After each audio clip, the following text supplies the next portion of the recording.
Zdravíčko, jsem členka skupiny Cukrovinky a dneska bych vás chtěla seznámit s naším prvním projektem.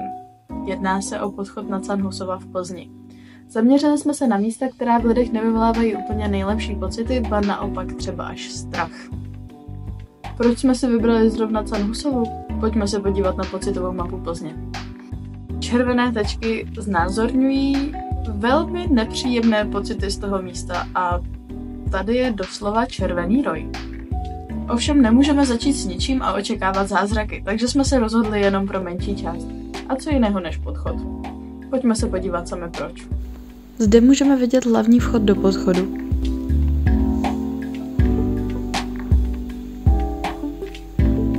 Tady jeden z bočních. Uvnitř podchodu panuje nepříjemný zápach a osvětlení taky nic moc. To jsou dvě věci, které bychom chtěli rozhodně změnit. Dále bych chtěla poukázat na otřesné malůvky na stěnách schodišť. Jsou naprosto všude.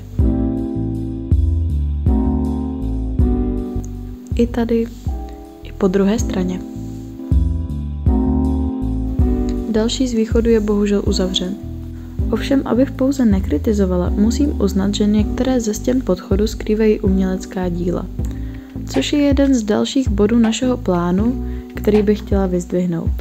Domalovat to, aby nikde nebyl kus vypadající asi nějak takhle. Teď se pojďme pokochat pár hezkými malbami.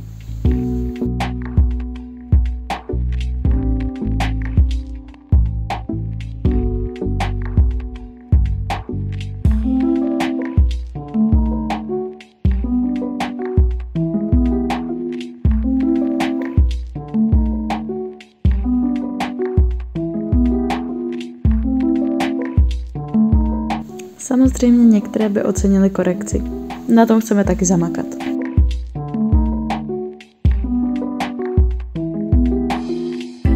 No a teď se dostáváme k bodu úrazu.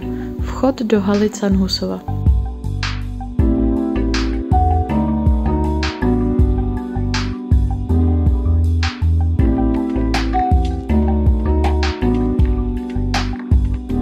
Netřeba zmiňovat, že tohle místo by si změnu rozhodně zasloužilo.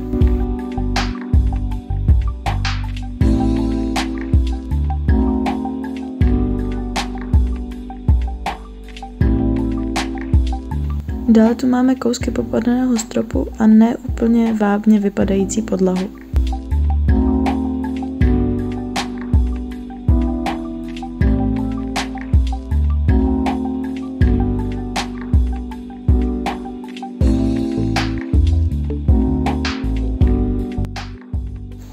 A dostáváme se zpátky k počmáraným stěnám.